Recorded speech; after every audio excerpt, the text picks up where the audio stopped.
Chapter ১৫ ভিত্তিপ্রস্তর স্থাপনের শেষ ধাপ। লোকটার চোয়ালটা বেশ চওড়া আর অদ্ভুত ধরনের।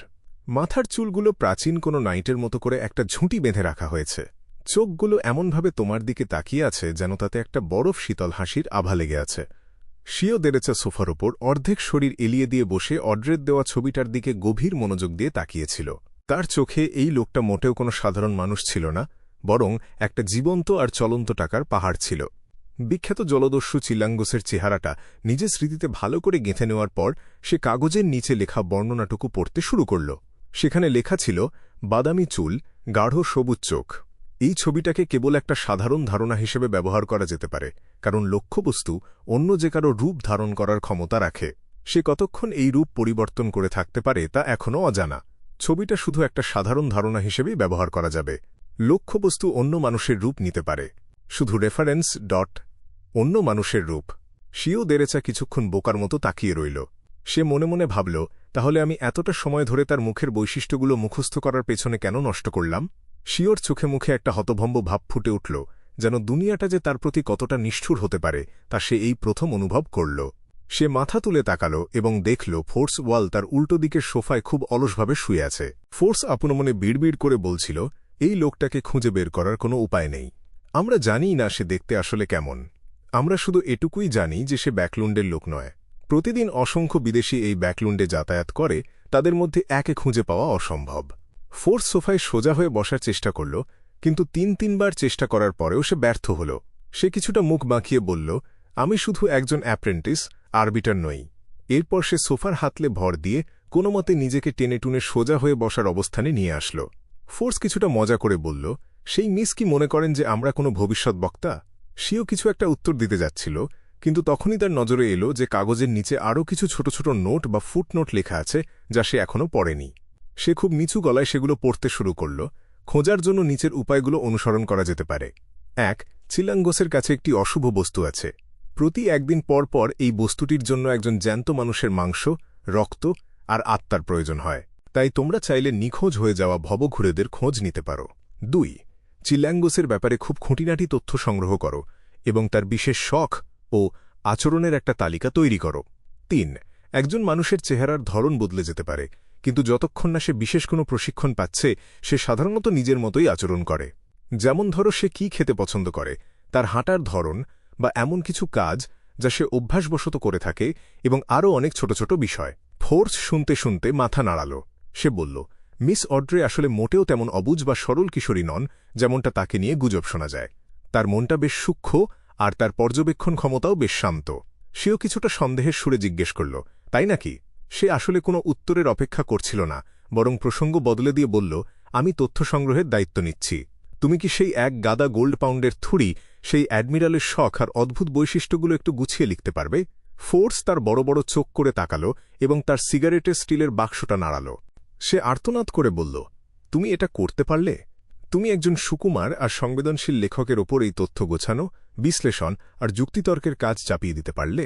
সেও তার প্রিয় বন্ধুর দিকে একবার তাকাল এবং অজান্তেই তার গলায় একটা আদেশের সুর ফুটে উঠল। সে বলল, তোমার লেখা সেই স্টর্মউইন মাউন্টেন ভিলা বইটাতে যুক্তিখণ্ডন নিয়ে খুব চমৎকার একটা অনুচ্ছেদ ছিল। ফোর্স তার কাঁধ দুটো সংকুচিত করে মাথা নিচু করে ফেলল। সে সামনের কফি টেবিলের দিকে তাকিয়ে করুণ সুরে বলল, তুমি কি জানো সেই একটা অনুচ্ছেদ লেখার জন্য আমাকে কতগুলো চুল ছিঁড়তে হয়েছে আর কত রাত না ঘুমিয়ে কাটাতে হয়েছে? সে দ্রুত মাথা তুলে শিও দেরেচার দিকে তাকাল, তারপর আবার মাথা নিচু করে বিড়বিড় করতে লাগল। জীবন খুবই ছোট। আমাদের করার মতো অনেক অনেক কাজ আছে। কেন আমাদের এই ধরনের নিরস আর একঘেয়ে কাজের সময় নষ্ট করতে হবে? শিও প্রায় মাথা নেড়ে সায় দিচ্ছিল, কারণ কথাগুলো তার কাছে বেশ যুক্তিসঙ্গত মনে হয়েছিল। কিন্তু সে অনেক কষ্টে নিজেকে সামলে নিল এবং একজন আরবিটার হিসেবে নিজের গাম্ভীর্য ধরে রাখার চেষ্টা করল।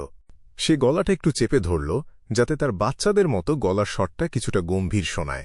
সে জিজ্ঞেস করল, তাহলে তোমার কাছে এই সমস্যা সমাধানের অন্য কোনো উপায় আছে?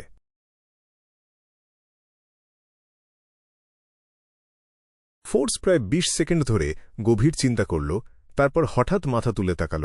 সে উৎসাহের সাথে বলল, আমরা কোনো পেশাদার কাউকে ভাড়া করতে পারি। তুমি যখন ভাইস অ্যাডমিরাল হারিকেনের সব তথ্য জোগাড় করে ফেলবে, আমরা সেখান থেকে তার নামটা মুছে দেব। তারপর সেগুলো কোনো একজন দক্ষ গোয়েন্দার হাতে তুলে দিয়ে তাকে বলব সবকিছু বিশ্লেষণ করে দিতে। আমাদের শুধু তাকে কিছু পারিশ্রমিক দিতে হবে, ব্যাস। শিওর মাথাটা মুহূর্তের জন্য ফাঁকা হয়ে গেল। সে মনে মনে ভাবল, আমি কেন আগে এটা ভাবলাম না। ফোর্স আর শিও একে অপরের দিকে চুপচাপ তাকিয়ে রইল, কেউ কোনো কথা বলল না। পরিবেশটা যখন একটু অস্বস্তিকর হয়ে উঠল, তখন শিও হালকা করে গলা পরিষ্কার করল। সে বলল, ঠিক আছে, তোমার পরামর্শ অনুযায়ী কাজ হবে। কথাটা শেষ করেই সে দ্রুত যোগ করল, পারিশ্রমিক কিন্তু তুমিই দেবে। House street, divination club. Receptionist সুন্দরী মেয়ে অ্যাঞ্জেলিকা ক্লাইনকে দেখে বেশ অবাক হল। সে হাসি মুখে বলল, শুভ অপরাহ্ন মিস্টার মোরেত্তি। আপনি তো শুক্রবার সচরাচর আসেন না। সেই লাল চিমনিওয়ালা বাড়িটা খুঁজতে খুঁজতে ক্লাইন তখন বেশ ক্লান্ত হয়ে পড়েছিল। সে মৃদু হেসে বলল, ভাগ্য কখনোই একইভাবে নিজেকে পুনরাবৃত্তি করে না। এটা সবসময় আমাদের জন্য কিছু না কিছু চমক নিয়ে আসে। সে এই এলাকাতেই ছিল, আর তার ভাড়া করা ঘোড়ার গাড়ির সময়ও শেষ হয়ে গিয়েছিল। তাই সে ভাবল, এক কাপ লিকার চা খেয়ে একটু বিশ্রাম নেওয়া যাক। তাছাড়া এটাই হবে তার ভিত্তিপ্রস্তর স্থাপনের শেষ ধাপ। ডিভিনেশন ক্লাবের এই নতুন অভিজ্ঞতার কথা সে খুব স্বাভাবিকভাবেই ডান স্মিথের কাছে তুলতে পারবে। অ্যাঞ্জেলিকা প্রশংসা করে বলল, আপনার কথাগুলো সবসময়ই খুব দার্শনিক ধরনের হয়। ক্লাইন কিছুক্ষণ চিন্তা করে বেশ মেপে মেপে বলল, আমি হয়তো ভবিষ্যতে এই ডিভিনেশন ক্লাবে খুব একটা ঘন ঘন আসব না, তাই আপনাকে আর অন্যদের কাছে আমার নাম সুপারিশ করার দরকার নেই। সে ততক্ষণে তার জাদুকরী পানীয় বা পোষণ পুরোপুরি হজম করে ফেলেছিল, তাই এখন তাকে নতুন লক্ষ্যের দিকে এগিয়ে যেতেই হবে। অ্যাঞ্জেলিকা বেশ অবাক আর বিভ্রান্ত হয়ে বলল, কেন? আপনি তো ক্লাবে নিজের একটা নাম তৈরি করে ফেলেছেন। সবাই জানে যে আপনার ভবিষ্যৎবাণীগুলো কতটা নির্ভুল আর অলৌকিক হয়। আসলে আমরা ভাবছিলাম আপনাকে কোনো একদিন রবিবার লেকচারার হিসেবে আমন্ত্রণ জানাব। ক্লাইন মনে মনে হাসল আর ভাবল, যদি প্রতিটি ভবিষ্যৎবাণীর জন্য আমাকে 1 পাউন্ড করে দেওয়া হতো, তবে আমি যতই ক্লান্ত হই না কেন এটা চালিয়ে যেতাম। তাছাড়া আমাকে এখনও সেই লাল চিমনিওয়ালা বাড়িগুলো নিয়ে তদন্ত করতে হবে এবং যত দ্রুত সম্ভব অপরাধীকে খুঁজে বের করতে হবে। ক্লাইন খুব অমায়িক একটা হাসি দিয়ে বলল, ম্যাডাম, আমাকে থেকে যাওয়ার জন্য অনুরোধ করবেন না। এটাই ভাগ্যের লিখন। আমি এই ক্লাবে আসা একেবারে বন্ধ করে দিচ্ছি না, শুধু আমার আসার হারটা কমে যাবে। আমি ঠিক সময়েই আমার সদস্যপদ ফি জমা দিয়ে দেব। ক্লাইন মনে মনে যোগ করল, অন্তত এই টাকাটা তো আমি অফিস থেকে ফেরত পাবই। আমি মাঝে মধ্যে এখানে এসে একটু নজরদারি করে যাব। অ্যাঞ্জেলিকা দীর্ঘশ্বাস ফেলে বলল, এটা সত্যিই খুব দুঃখজনক। আমি আশা করব যখনই আমি কোনো সমস্যায় পড়ব, আপনাকে যেন ক্লাবে পাই। প্রাথমিক ধাক্কাটা কাটিয়ে ওঠার পর সে বুঝতে পারল যে ক্লাইনের এই সিদ্ধান্তটা আসলে খুব একটা আশ্চর্যজনক নয়। সে ভাবল, সম্ভবত ক্লাইনের মতো একজন অলৌকিক ভবিষ্যৎ বক্তা, যে কিনা ভাগ্যকে এতটা সম্মান করে, তাকে টিনজেনের মতো একটা সাধারণ ক্লাব বেশিদিন আটকে রাখতে পারবে না। অ্যাঞ্জেলিকা হাসল, যেন সে মনে মনে কিছু একটা ভাবছে। সে জিজ্ঞেস করল, শিবে ব্ল্যাকটি? ক্লাইনও পাল্টা হাসি দিয়ে বলল, হ্যাঁ। সে ক্লাবে প্রায় 20 মিনিট সময় কাটাল। চা শেষ করে বিশ্রাম নেওয়া হলে সে ক্লাব থেকে বেরিয়ে এলো। তারপর একটা পাবলিক ঘোড়ার গাড়িতে করে সে ড্যাফোডিল স্ট্রিটের বাসায় ফিরে গেল। বাসায় ঢোকার সময় অভ্যাসবশত সে চিঠির বাক্সটা খুলে দেখল। সে দেখল সেখানে কিছুক্ষণ আগে কেউ একটা চিঠি রেখে গিয়েছে। ক্লাইন চিঠিটা খুলে দেখল যে এটা মিস্টার আজিকের কাছ থেকে এসেছে। চিঠিতে লেখা ছিল, আমি এই রবিবার মোর্স টাউনে যাচ্ছি এবং বুধবার ফিরে আসব।